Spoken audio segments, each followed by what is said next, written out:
अहो, आता हे लग्नाचं काय सांगू.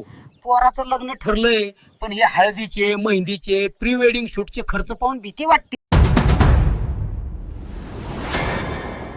मित्रांनो, लग्नाच्या गोष्टीवर चर्चा करत असताना गोरगरीब शेतकरी कष्टकरी सगळ्यांचीच लग्न जुळली पाहिजेत, कोणीच बगर लग्नाचं राहिलं नाही पाहिजे. या विषयावर बोलत असताना सुरुवातीला एक प्रश्न आहे की आपण असं म्हणतो की लग्न जुळत नाही, त्याच्या मागचं नेमकं कारण काय? तर याच्यामध्ये साधारणतः 3 पर्याय तुम्हाला मी सांगतो आहे की एकीकडे आपण असं म्हणतो की मुलींच्या अपेक्षा वाढल्या, मुलींच्या पालकांचे भाव वाढले. हा प्रश्न खरा आहे का? दुसरी गोष्ट अशी की मुलांमध्ये निष्क्रियता वाढली किंवा व्यसनाधीनता वाढली किंवा बेरोजगारी वाढली, हे खरं आहे का? किंवा समाज आपली स्वतःची जबाबदारी विसरला काय? यापैकी तुमचं उत्तर काय असू शकतं ते कमेंट बॉक्समध्ये नक्की कळवा. की मुलींच्या अपेक्षा वाढल्या, पालकांचे भाव वाढले, हा त्याचं एक पहिलं उत्तर लग्न जुळत नाही त्याचं. दुसरं उत्तर असंही असू शकतं काहींच्या मते की अ, समाज आपलं उत्तरदायित्व, आपली जबाबदारी विसरलेला आहे, हेही असू शकतं. किंवा मुलं बेरोजगार, निष्क्रिय किंवा व्यसनाधीनता मुलांमध्ये वाढत आहे. त्यामुळे समाजाची सध्या गेल्या एकमेकांवर 5-10 विश्वास वर्षामध्ये राहिलेला नाही, लग्नाची भीती निर्माण परिस्थिती झालेली आहे. खूपच हे बिकट उत्तर झाली. असू लग्न शकतं. तर जुळत तुमच्या नाहीत मते या आणि 3 त्यातून पैकी कुठला फसवणूक पर्याय खूपच या वाढत प्रश्नाचा चालली. असू शकतं? आता लग्न त्याच्यानंतर जुळवण्यासाठी सरकार जे किंवा काही आमचा गोष्टी समाज गेल्या काही 5-7 उपाययोजना करू वर्षापासून शकते या का? प्लॅटफॉर्मवर यावर काम आपण करत थोडी असताना आणि चर्चा. मोफत सेवाभाव देण्याचा विशेषतः प्रयत्न जर करत विवाहाशी असताना संबंधित आम्ही समस्या वारंवार हे समाजाच्या सांगत मोठ्या असतो की आम्ही वर्गावर कुठल्याही परिणाम गोष्टीसाठी करत कुणालाही असतील, पैशाची मागणी तर करत ही नाही किंवा अतिशय गंभीर या अशी बाब माध्यमातून आहे लग्न जुळतीलच आणि किंवा या आम्ही गंभीर लग्न जुळवतो असा समस्येची दावाही आम्ही सरकार कुठे आणि करत नाही. समाजानं दोघांनीही कम्युनिटी दखल घेणं गाईडलाईन, तेवढंच सामाजिक आवश्यक सुरक्षा, आहे. मात्र सभ्यता, असं लक्षात येतं आरटी ऍक्टच्या की न गाईडलाईन सरकारला काही याच्यानुसार घेणं आम्ही देणं ना कुणाचेही समाजाला. बायोडाटे जो तो किंवा उठतो मोबाईल नंबर आणि बोंबलत परस्पर सुटतो कुणाला की शेअर लग्न करत जुळत नाही. नाही आणि ह्या मुलीच्या अपेक्षा गोष्टींचं वाढल्या. पथ्य मात्र असं पाळावंच लागतं. बोंबलण्यापेक्षा कारण आपण यावर जर काहीतरी ह्या उपाय गोष्टी करू केल्या शकतो नाहीत का? तर लगेच यावर कोणीच त्याच्या विचार कम्युनिटी करताना दिसत गाईडलाईननुसार नाही. तर नोटिसेस नेमकी येतात काय आणि यापूर्वी उपाययोजना असू अनेकदा आम्हाला शकतात याबाबत नोटिसेस आम्ही आलेल्या वऱ्हाड आहेत. लग्न कारवाईला अक्षराचे काही सामोरं जावं उपाय लागलं. त्या सुचवत दृष्टीने ही आहोत. पथ्य यामध्ये पाळावी तुम्हाला लागतात. त्या गोष्टी अजून काही समजून घ्या. सुचत असेल तर आणि कमेंट दुसरीकडे बॉक्समध्ये नक्की कळवा. मग मात्र त्यावर गोरगरिबांची नेमके लग्न काय जुळली उपाय असू पाहिजेत, शकतात शेतकऱ्यांची यावरही लग्न जुळली पाहिजेत, थोडीशीही चर्चा. कष्टकऱ्यांची लग्न जुळली पाहिजेत. तर याच्यासाठी सामूहिक दृष्टीने आपण काय विचार करू शकतो, काय प्रयत्न करू शकतो, यावरही तुमच्याकडे काही सुधारणा असेल, काही विचार असेल, काही सूचना असेल, तर ती कमेंट बॉक्समध्ये नक्की कळवा. म्हणजे त्या दृष्टीने आपल्याला सर्वांनी मिळून प्रयत्न करता येतील. आता लग्न जुळण्यासाठीचे जे काही उपाय आहेत, तर गोरगरिबांची लग्न जुळली पाहिजेत, कष्टकऱ्यांची लग्न जुळली पाहिजेत. तर त्याच्यामध्ये आम्हाला काही ढोबळमानाने विचार सुचले तर ते पूर्ण असतील, परिपूर्ण असतील असं नाही.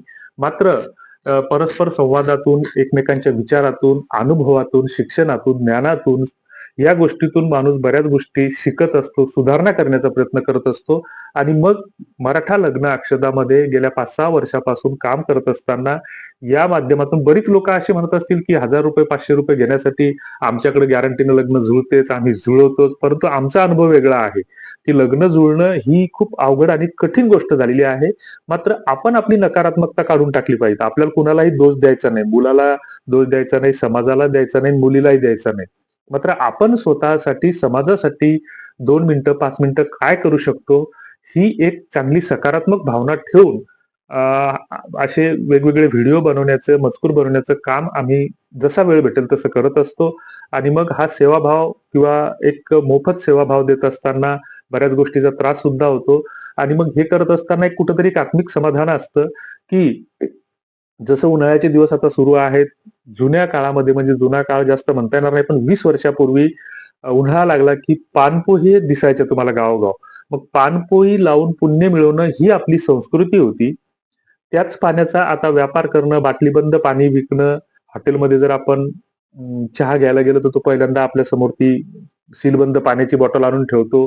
तो त्याच्या व्यवसायाचा भाग भाग आहे. मग पानपोळी लावून पुण्य मिळवायचं की त्या पाण्याचा व्यापार करायचा हा ज्याचा त्याचा प्रश्न आहे. पाप-पुण्याची संकल्पना जर आपण मानत असू, तर त्याच्यामध्ये कुठल्या गोष्टीमध्ये पुण्य आहे हे आपण समजून घेतलं पाहिजे. उगीच देवधर्म केल्यानंच पुण्य मिळतं असं होत नाही. मंदिरात गेल्यानंच पुण्य मिळतं असं होत नाही. तर संतांनी आम्हाला जे विचार दिलेले आहेत पुण्य मिळवण्याचे, जे मार्ग सांगितलेले आहेत, तर जे का रंजले गांजले, तर सेवाभाव ही वृत्ती ठेवून इतरांना मदत केली, तर नक्कीच त्याचे अनुभव चांगले येतात. हा आमचा अनुभव आहे, तुमचा वेगळा असू शकतो. आणि आम्ही दलालांना, फसवणूक करणाऱ्यांना वारंवार सांगत असतो, की फसून किती लोकांना फसवणार? उद्या जर अवलादी दारुड्या निघल्या तर काय करसाल? घराच्या बाहेर हाकलून दिलं तर काय करसाल, कुठं घालसाल तो कमावलेला हरामाच्या मार्गाने पैसा. तर असो.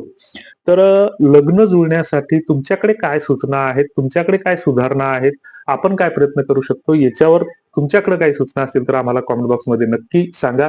आणि शेवटचं एक निवेदन आहे की खाली डिस्क्रिप्शन बॉक्समध्ये एक लिंक दिलेली आहे. ते मेंबरसाठीचा एक प्लॅटफॉर्म आहे आणि आम्ही कुणालाच पैसे मागत नाही असं म्हणत असताना त्याचं जे काही ₹29 जे काही सबस्क्रिप्शन आहे तर ते YouTubeचं आहे. ते पैसे YouTubeला जातात. कम्युनिटी गाईडलाईननुसार आणि सामाजिक सभ्यता, सुरक्षा, आय-टी ॲक्ट ज्या काही गोपनीयतेचे नियम असतील तर त्यानुसार ते शुल्क आहे. ते या सार्वजनिक प्लॅटफॉर्मवर बऱ्याच गोष्टी बोलता येत नाहीत, सांगता येत नाहीत, कुणाचे नंबर शेअर करता येत नाहीत. मात्र त्या ठिकाणी थोडी ती बंधनं शिथिल होतात आणि मग त्या दृष्टीनं तो एक खाली लिंक दिलेली आहे. तुम्हाला जर योग्य वाटलं तर ते जॉइन करा. नसेल करायची तर काही हरकत नाही. आमची कुणालाही जोर जबरदस्ती नाही. दुसरीकडे ज्या काही समाजामध्ये जर मुलीचे पालक किंवा तुमच्या नात्यागोत्यातील काही मुली असतील, तर त्यांचे बायोडाटा, फोटो आमच्यापर्यंत पाठवा. तुम्ही जर म्हणत असाल तर तो आम्ही गोपनीय ठेवू, कुठल्याही ग्रुपवर टाकणार नाही. तुम्ही जर परवानगी दिली तरच तो टाकू आणि तो आमच्यापर्यंत पाठवल्याच्या नंतर तुमच्यासाठी तुमच्याच भागातील स्थळं सुचवण्याचा आम्ही प्रामाणिकपणानं प्रयत्न करू. मग त्याच्यातून बऱ्याचदा चुकाही होत असतील, ही गोष्ट आम्ही मान्य करतो. मग ह्या चुका सुधारण्यासाठी काय केलं पाहिजे ते कॉमेंट बॉक्समध्ये आपण कळवलं पाहिजे. किंवा आमचा WhatsAppचा नंबर तुमच्याकडं सार्वत्रिकपणे महाराष्ट्रभर पसरलेला आहे. अनेक फोन कॉल्स येतात. फोन कॉलचा खूप त्रास होतो. तरी सुद्धा तुमच्याकडे काही त्या सूचना असतील तर आम्हाला नक्की सांगितल्या पाहिजे. तूर्तास धन्यवाद.